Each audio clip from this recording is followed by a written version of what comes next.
only farmers. They have to exhibit. Is correct, Vijay Kumar? और zero belt खेती केवल किसान का टेक्नोलॉजी है. So it is the commitment of the Atma to exhibit only this technology so that farmers can avail of it. साथियों, जल मुक्त खाद्य, poisonless food, प्रदूषण मुक्त हवा, पानी, पर्यावरण और सुखी आनंदी जीवन मिलना हर सजीव का, हर मानव का जन्मसिद्ध अधिकार. जन्मसिद्ध अधिकार ईश्वर ने हमें दिया.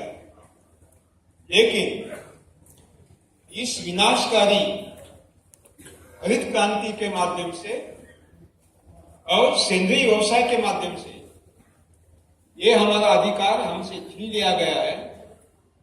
वो अधिकार पुनः हर सजीव को, केवल मानव को नहीं, मानव को, प्राणियों को, पंछियों को, जीवों सबको उपलब्ध कराने के लिए यह हमारा सविनय अहिंसक आंदोलन. విష విముక్తమైనటువంటి ఆహారము, కాలుష్య రహితమైనటువంటి నీరు, అలాగే ఆనందమయమైన స్వస్థతతో కూడినటువంటి, పూర్తి ఆరోగ్యంతో కూడినటువంటి జీవితము, ఇవి అందరికీ జన్మసిద్ధములైనటువంటి హక్కులు. అయితే ప్రస్తుతం అవలంబిస్తున్నటువంటి ఈ రసాయన మరియు సేంద్రియ వ్యవసాయ పద్ధతుల వల్ల ఇవన్నీ మనకు దూరమయ్యాయి. వాటన్నింటినీ కూడా తిరిగి మనము ప్రాప్తించుకోవడానికి, అంటే కేవలం భూమి, నీరు మాత్రమే కాకుండా సకల జీవరాశులు కూడా ఈ యొక్క దుష్ప్రభావానికి లోనవుతున్నాయి. తిరిగి మనము ఆ ఆనందాన్ని, ఆరోగ్యాన్ని, పవిత్రతను పొందడానికి మార్గం ఈ జీరో బడ్జెట్ ప్రాకృతిక వ్యవసాయం. भारतीय संविधान, इंडियन कॉन्स्टिट्यूशन मरने का अधिकार नहीं देता, जीने का अधिकार देता. अगर रासायनिक कृषि आत्महत्या करने के लिए प्रवृत्त करती है, अगर जैविक खेती प्रवृत्त करती है, इसका मतलब है ये दोनों पद्धतियां असंवैधानिक है, अनकॉन्स्टिट्यूशनल. భారత రాజ్యాంగం జీవించే హక్కునిస్తుంది గాని మరణించే హక్కునివ్వదు. ఈ రసాయన వ్యవసాయం మరియు సేంద్రియ వ్యవసాయం మృత్యువును ప్రోత్సహిస్తున్నాయి అంటే ఈ వ్యవసాయ విధానాలు రాజ్యాంగ విరుద్ధాలు. ये आंदोलन किसी के खिलाफ नहीं है, न कोई हमारे खिलाफ है, हम किसी के खिलाफ है. संकर बीज निर्माण करने वाले उद्योगपति हो, जन्नुक अभियांत्रिकी रूपांतरित बीज यानी जेनेटिकली मॉडिफाइड बीज निर्माण करने वाले उद्योगपति हो, रासायनिक खाद निर्माण करने वाले उद्योगपति हो, कीटनाशक दवा निर्माण करने वाले उद्योगपति हो, या ट्रैक्टर निर्माण करने वाले उद्योगपति हो, चाहे कृषि विश्वविद्यालय के वैज्ञानिक हो, कुलगुरु हो, या डिपार्टमेंट ऑफ एग्रीकल्चर के कृषि विभाग के कर्मचारी हो, अधिकारी हो, या समाज में सभी घटक किसी भी जाति के, पंथ के, धर्म के या राष्ट्रीय राजनीतिक पार्टी के हो, ये हमारे आंदोलन का एक हिस्सा है. ये हमारे खिलाफ नहीं है, हम उनके खिलाफ नहीं है, क्योंकि ये सारे लोग कैंसर से मरना नहीं चाहते, डायबिटीज से मरना नहीं चाहते, हार्ट अटैक से मरना नहीं चाहते. वो जिंदा रखना चाहते खुद को.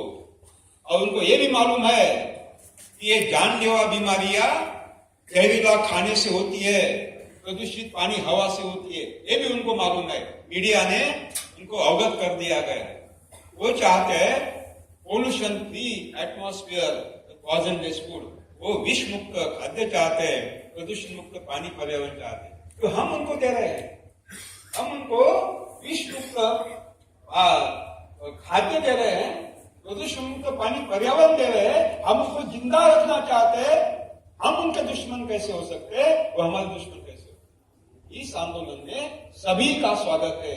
हम किसी के दुश्मन नहीं, कोई हमारा दुश्मन नहीं. ये मूवमेंट सबके. మిత్రులారా, ఈ ఉద్యమం ఎవరికి వ్యతిరేకంగా కొనసాగేది కాదు, అలాగే ఎవ్వరూ ఈ ఉద్యమానికి వ్యతిరేకం కాదు. సంకర విత్తనాలు తయారు చేసేవారు కావచ్చు, అలాగే జన్యుపరంగా పరివర్తన చెందించే విత్తనాలు తయారు చేసేవారు కావచ్చు, రసాయనిక ఎరువులు తయారు చేసేవారు, సేంద్రియ ఎరువులు తయారు చేసేవారు, క్రిమి సంహారకాలు తయారు చేసేవారు, ట్రాక్టర్లు, ఈ విధంగా ఈ వ్యవసాయ విధానానికి తయారు చేస్తున్నటువంటి పరిశ్రమల అధిపతులు అందరూ, అందులో పనిచేసేటువంటి కార్మికులు ఎవ్వరూ కూడా ఈ ఉద్యమానికి వ్యతిరేకం కాదు. ఎందుకంటే వారెవ్వరూ కూడా ఒక క్యాన్సర్ తోనో, ఒక గుండె జబ్బుతోనో, తీవ్రమైనటువంటి వ్యాధులతోనో, దారుణమైన వ్యాధులతోనో మరణించాలని కోరుకోరు. అందరూ కూడా ఆరోగ్యంగా జీవించాలనుకుంటారు. ఆరోగ్యంగా జీవించాలని భావించే ప్రతి ఒక్కరూ ఈ ఉద్యమంలో భాగస్థులే. ఎవరూ కూడా విషమయమైనటువంటి ఆహారాన్ని తినాలనుకోరు, కలుషితమైనటువంటి వాతావరణంలో జీవించాలనుకోరు. మనము ఈ వ్యవసాయ విధానం ద్వారా విష విముక్తమైనటువంటి ఆహారాన్ని, కాలుష్య రహితమైనటువంటి వాతావరణాన్ని మేము ఇస్తామని చెప్పేసి ఘంటాబద్ధంగా చెబుతున్నాము గనుక మాకు ఎవరు శత్రువులు కారు, మేము ఎవరికి శత్రువులము కాము.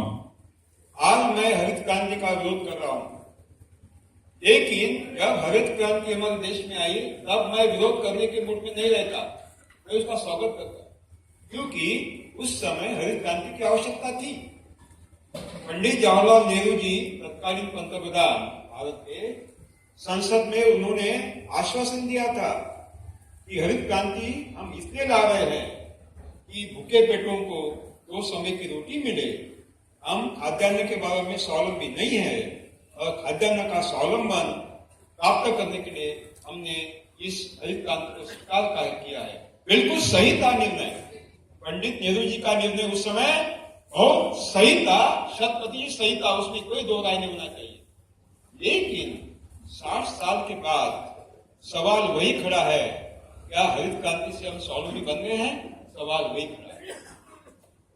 మిత్రులారా, నేడు నేను హరిత విప్లవాన్ని వ్యతిరేకిస్తున్నప్పటికీ ఆ హరిత విప్లవం ప్రవేశపెట్టిన సమయంలో మాత్రం నేను పూర్తిగా దానిని సమర్థించాను.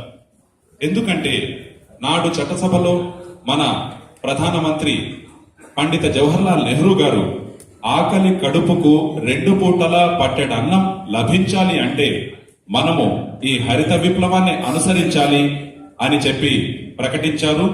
ఆ ఉద్దేశ్యం 100కి 100 పాళ్ళు సరి అయినది, 100కి 100 పాళ్ళు సమర్థించదగ్గది. అయితే వారి ఆ ఉద్దేశ్యం నెరవేరిందా? నేటికైనా మన భారతదేశం ఆహార ధాన్యాల ఉత్పత్తిలో స్వయం సమృద్ధిని సాధించగలిగిందా? ఇది మనం ఆలోచించాలి. 60 साल हो गए, समीक्षा होनी चाहिए वास्तविकता क्या। Let us verify what is the reality.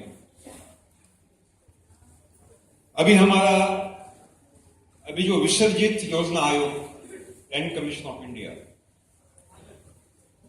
हमारी कृषि विश्वविद्यालय, एग्रीकल्चर यूनिवर्सिटी और हमारे नीति निर्धारक आज भी दावा करते हैं कि हरित क्रांति से हमारा देश खाद्यान्न के बारे में स्वावलंबी बन गया है। लेकिन मैं इसको मानने वाला नहीं हूं, मैं इसको स्वीकार नहीं करता हूं, क्योंकि रियलिटी कुछ अलग है, हकीकत कुछ अलग है। మన ఇంతకు ముందు విలీనం చేయబడినటువంటి ప్రణాళికా సంఘం గాని, అలాగే వ్యవసాయ విశ్వవిద్యాలయాలు గాని, అలాగే మన